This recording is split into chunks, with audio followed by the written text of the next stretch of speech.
En el vídeo de hoy vamos a ver la electrostática en el vacío, que básicamente es tener campos eléctricos en situaciones de equilibrio. Entonces, lo primero que vamos a destacar es el tema de las distribuciones de carga y corriente. Básicamente, las cargas en física siempre son discretas y microscópicas. Esto es, tenemos una carga mínima en el universo, que es la carga del electrón. Realmente no es tanto así porque tenemos los quarks que son fracción, o sea, que tienen unas cargas que son fracciones de la carga del electrón, pero básicamente tendríamos que las cargas que nos podemos encontrar de manera libre son las cargas del electrón, que es menos 1,602 por 10 a la menos 19 coulombios, siendo coulombios las unidades de carga. Y claro, esto es una característica fundamental de la materia, porque podemos tener electrones que tienen una carga E-, o podemos tener protones con una carga E+, que viene a ser, en vez de menos 1,602 por 10 a la menos 19 coulombios, sería más 1,602 por 10 elevado a menos 19 coulombios. Entonces, lo único que vamos a tener siempre en el universo será n veces la carga del electrón o menos n veces la carga del electrón. Esto es, todas las cargas van a ser múltiplos de la carga del electrón. ¿Qué pasa? Que la carga del electrón es extremadamente pequeña. Por tanto, normalmente vamos a poder considerar la carga a un nivel que no sea microscópico, a un nivel macroscópico, como un continuo, como un número real y ya está. Positivo o negativo, dependiendo del tipo de carga que tengamos. En general, en casos macroscópicos vamos a hablar de distribuciones de carga. Esto es, en algunas zonas del universo vamos a poder tener al igual una densidad de carga. En otras, otra densidad diferente. En otras, al igual, no tener carga. En otras más grandes, pues al igual volvemos a tener carga. Nos referimos a esto con distribución. Podemos verlo como, por ejemplo, en un caso unidimensional, una distribución de carga podría ser, por ejemplo, así, una distribución gaussiana centrada en el punto R de nuestro espacio unidimensional. Y siendo este eje el que representa la densidad de carga, en este caso lineal. Entonces veríamos que aquí es donde tendríamos mayor cantidad de carga, aquí un poquito menos, aquí un poquito menos y así. Y por tanto, obtener la carga total en esta sección sería sumar todas estas densidades de carga. Pero claro, el tema es que la densidad de carga puede ser volumétrica, lo cual viene dado como ρ sub v, que es el límite cuando el volumen es muy pequeño de cuánta carga tenemos en ese volumen. Esto es, tenemos un cierto volumen, tenemos una carga en este volumen, y lo que vamos a hacer va a ser ir haciendo el volumen cada vez más pequeño, lo cual obviamente implicará que cada vez vamos a tener menos carga almacenado en este volumen, y vamos a hacer que tienda a un punto. Así, nuestra densidad de carga volumétrica va a ser cuánta carga vamos a tener en un solo punto. Y esto llevado a un caso diferencial sería simplemente la derivada de la carga con respecto al volumen. Por otro lado, podríamos tener también una carga superficial, una densidad de carga superficial, en el caso de que nuestra carga estuviese simplemente en una superficie, no estuviese contenida dentro de un volumen. Entonces, para describir esto, simplemente sería el límite cuando esta superficie es muy pequeña de cuánta carga tenemos en esa superficie. Que en el caso diferencial sería la derivada de la carga con respecto a la superficie. Y finalmente, tendríamos el caso lineal. Si tenemos nuestra carga toda condensada en una línea. Entonces nuestra densidad lineal de carga sería el límite cuando esta línea fuese lo más corta posible de cuánta carga tenemos en la longitud de esa línea, de ese segmento. Y en el caso diferencial sería la derivada de la carga con respecto a la longitud de la línea. Y ahora bien, si queremos recuperar cuál es la carga que hay contenida en una cierta región del espacio, entonces, para la carga volumétrica, o sea, para la densidad de carga volumétrica, si tenemos la carga distribuida en un volumen, lo que tendríamos sería que tendríamos que sumar todas las cargas que hubiesen en ese volumen. Por tanto, lo que tendríamos en el caso continuo sería la integral de la densidad de carga volumétrica por el volumen, esto integrado en el volumen en el que estamos queriendo obtener la carga total en ese volumen, obviamente. Y esto es simplemente que estamos sumando todas las cargas que hay en ese volumen. Si tuviéramos un caso de superficie, tendríamos que hacer esta integral, pero con respecto a la densidad superficial en una superficie. Y si tuviéramos el caso lineal, pues tendríamos que hacer esta integral con la densidad lineal en una línea, en un segmento. Ahora bien, una vez tenido esto en cuenta, tenemos que ir al tema de los campos eléctricos estáticos.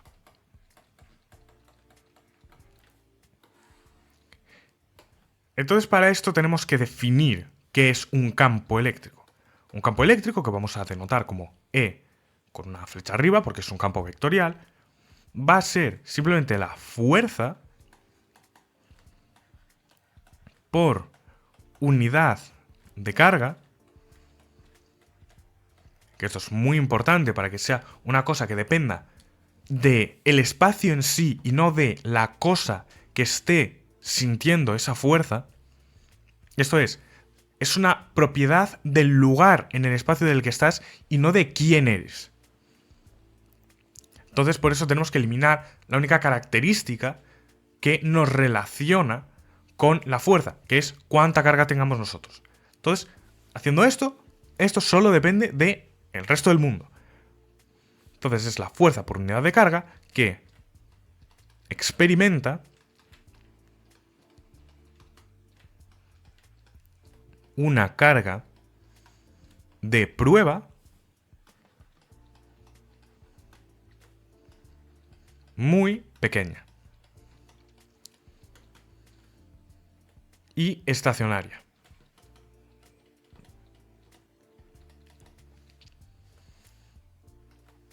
Ahora, punto importante.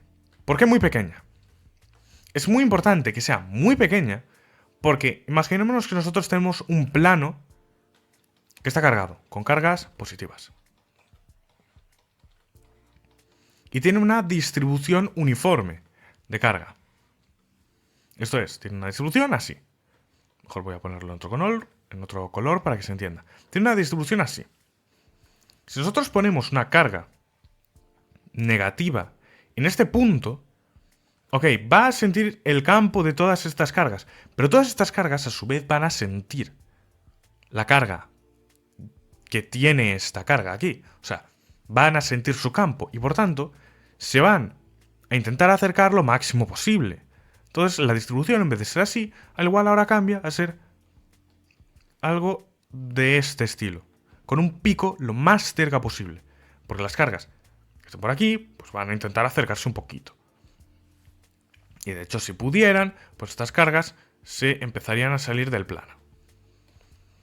Entonces, por eso necesitamos que sea una carga muy pequeña, para que no modifique la distribución de cargas que están generando el campo en el cual se está metiendo. Y además tiene que ser estacionaria por el hecho de que si tuviéramos, por ejemplo, un campo magnético, nosotros sabemos que los campos magnéticos generan una fuerza sobre las cargas que se están moviendo. Entonces, por eso necesitamos que, en este caso, estuviera estática, no solamente estacionaria. Pero estamos diciendo que simplemente estamos en un caso estacionario. Y para completar esta definición, tenemos que decir al colocarse en una región con campo.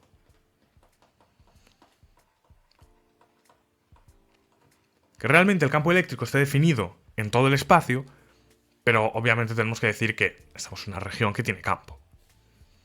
Y si el campo es nulo, pues simplemente será igual a 0. Entonces, matemáticamente, podemos decir que el campo eléctrico es el límite cuando la carga tiende a 0 de la fuerza eléctrica sentida dividido entre la carga, porque es por unidad de carga. Y las unidades de esto es newton por coulombio o voltio por metro. Entonces ya vemos que el campo eléctrico viene definido conceptualmente como algo que depende de el espacio solamente, por eso que hemos quitado la unidad de carga, y por eso hemos puesto una carga muy pequeña que no vaya a generar un campo eléctrico suficientemente grande como para perturbar al resto de cargas que están generando el propio campo eléctrico del que estamos hablando, y además que sea estacionaria, para que aparte no tengamos también otra cosa importante, que es que si tenemos una carga que se mueve, esta carga va a generar un campo magnético, que además en principio pues dependería de también la velocidad a la que se está moviendo la carga y demás. Entonces tenemos esta definición. Y obviamente, invirtiendo esta relación, lo que tendríamos es que la fuerza eléctrica que siente una carga Q en un campo E viene a ser la carga por el campo magnético. Y obviamente, esto es la fuerza que sentiría en un punto R, donde tendríamos que evaluar también E en ese punto R. Y ahora vamos a definir dos leyes fundamentales de la electrostática en el vacío. Esto lo vamos a tomar como principios, no las vamos a deducir de ningún lado. Van a ser nuestros axiomas de los cuales vamos a partir para deducir todo lo demás. Esto obviamente se ha obtenido de manera experimental y haciendo formulaciones teóricas a partir de esos resultados experimentales. Pero nosotros vamos a partir de ellas en vez de deducirlas a partir de resultados experimentales. Eso sería otro tipo de tratamiento distinto. Entonces, las dos leyes son: la primera, que la divergencia del campo eléctrico es igual a la densidad de carga volumétrica dividido entre la permitividad eléctrica del vacío. Esta es la permitividad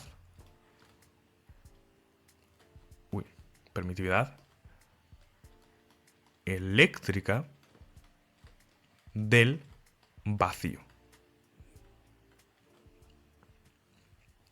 Que básicamente tiene un valor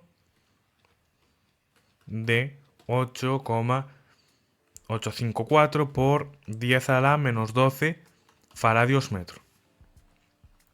Y lo que hace es básicamente decirnos cómo el campo eléctrico puede estar introduciéndose en el espacio, cómo de fácil lo tiene para poder atravesar el espacio, digamos.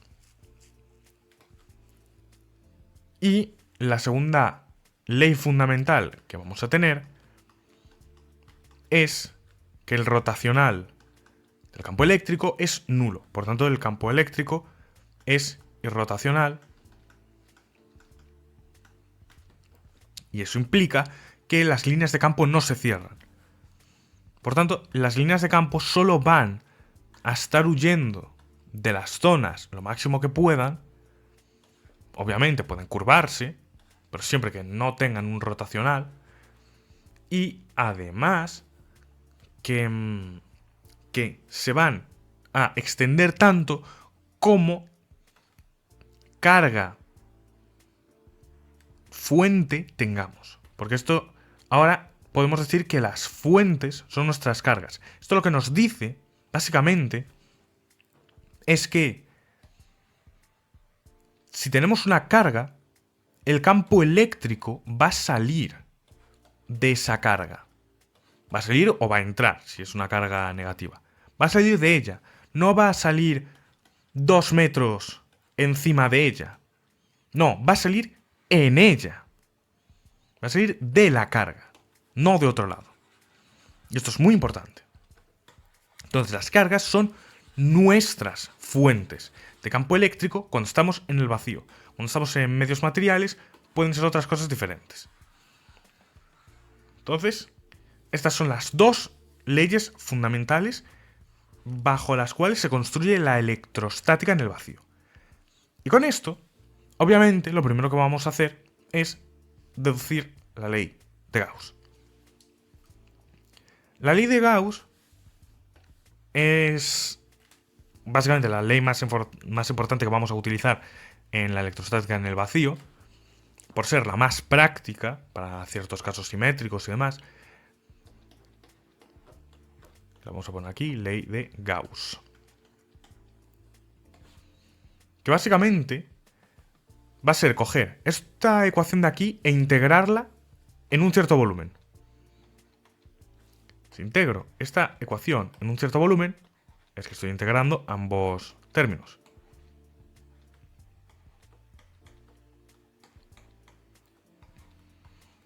¿Pero qué pasa aquí? Lo primero, que este término de aquí es exactamente la carga encerrada en este volumen. Tal y como hemos dicho al principio. La carga total es la densidad volumétrica en el volumen. Entonces, este segundo término es la carga encerrada por ese volumen. Pero es que además, aquí podemos usar el teorema de la divergencia. Y esto va a ser simplemente el teorema de la divergencia que vemos en el primer capítulo. Eso va a ser simplemente la integral cerrada sobre la superficie que contiene este volumen del campo eléctrico, saliente de la propia superficie.